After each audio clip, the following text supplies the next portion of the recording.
Bonjour à tous et bienvenue mes amis pour cette nouvelle vidéo sur l'affaire Brigitte Macron-Intel Jean-Michel Trogneux avec un fait, s'il s'avère véridique, qui me paraît quand même relativement étonnant et surtout empreint d'une drôle de coïncidence également, et ça on va y arriver dans le courant de cette vidéo, une vraie drôle de coïncidence, vous allez le voir.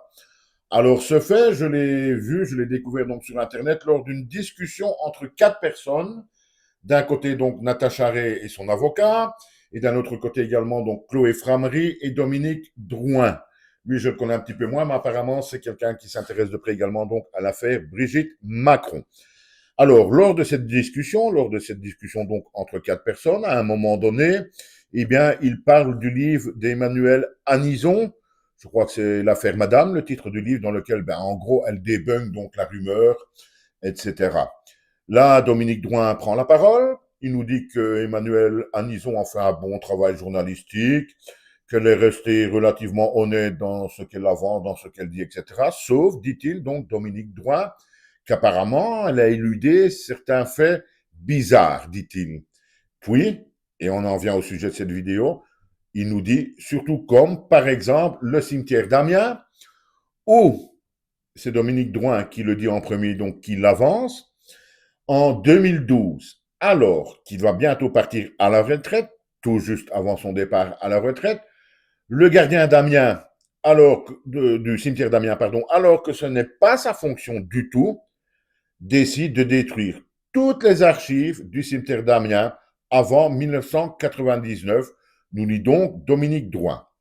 À ce moment-là, Natacha Ray prend la parole pour confirmer en nous disant oui, oui, oui, c'est vrai, je suis retourné au cimetière d'Amiens, donc lors de ses recherches, etc. Et elle explique avoir rencontré le nouveau gardien, qui lui confirme donc, selon les dires de Natacha Ray, que l'ancien gardien donc a bel et bien juste avant de partir à la retraite en 2012, et 2012, vous allez le voir, c'est important, a donc, alors que ce n'est pas sa fonction, qu'il n'en a pas l'autorisation, a donc décidé de détruire toutes les archives du cimetière d'Amiens avant 1999. Alors, on en vient à la coïncidence parce que Dominique Drouin reprend la parole et nous dit lui-même, et coïncidence, nous dit-il donc, 2012, c'est également l'arrivée d'Emmanuel Macron en tant que secrétaire général de l'Élysée. Voilà une coïncidence, donc, mise sur la place publique par Dominique Drouin. C'est vrai que c'est une coïncidence. Soit. J'ai bien entendu fait quelques recherches, vous savez que je le fais chaque fois, pour voir si en ligne il y était possible d'avoir les archives du cimetière d'Amiens.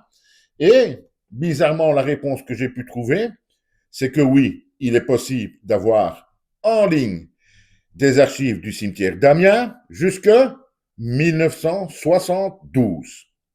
Ça, c'est étonnant également, puisque d'un côté, donc, les archives sont disponibles jusqu'à 72, et d'un autre côté, ces deux personnes, donc Dominique Drouin et Natacha Ray, avancent donc que les archives avant 1999 auraient été détruites par le gardien du cimetière. Je ne sais pas ce qui lui a pris, si tout ça est vrai, je ne sais pas ce qui lui a pris d'aller détruire ces archives. Alors, je pense également, et je crois que vous avez déjà fait le rapport également aussi, je me suis dit, mais ces personnes parlent de ce fait, s'il est avéré, bien entendu, très étonnant, en plus, empreint d'une coïncidence également tout aussi étonnante, mais bon, soit, passons.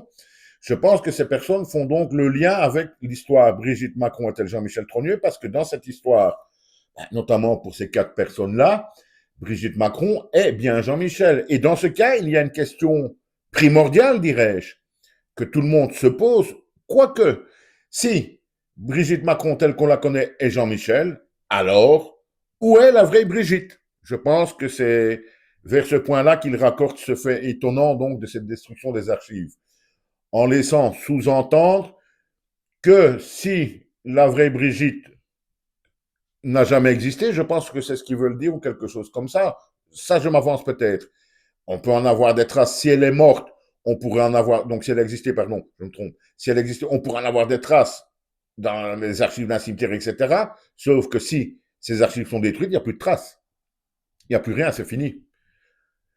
Je ne sais pas comment bien me faire comprendre, mais je pense que c'est à ça qu'ils pensent. Et Le fait que tout ça se passerait donc en 2012, avec en même temps l'arrivée d'Emmanuel Macron en tant que personnage public important, c'est étonnant. C'est d'autant plus étonnant que ce fait bizarre, s'il est vrai, donc qu'un gardien de cimetière qui ne sait pas sa fonction et n'a pas l'autorisation détruire toutes les archives se passe justement à Amiens. Amiens, et on terminera là-dessus, qui, il ne faut pas l'oublier, est le centre du départ de tout, puisque les Trogneux et les Macron sont deux familles originaires de Amiens. Et ce fait, donc, mis sur la place publique et avancé par Natacha Ray et Dominique Drouin, se passe à Amiens.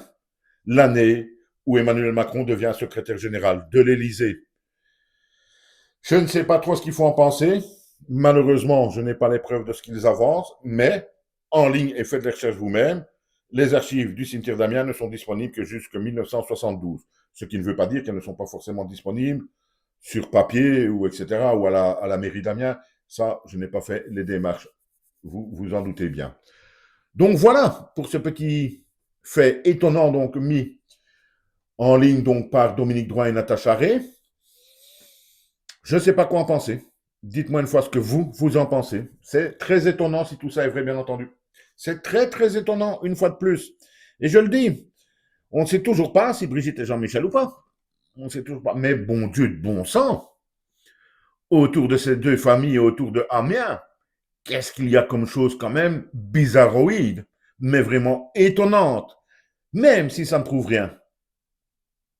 J'ai quand même rarement vu dans une histoire autant de choses qui peuvent être troublantes, etc. Voilà, dites-moi ce que vous en pensez. Merci, au revoir et à bientôt.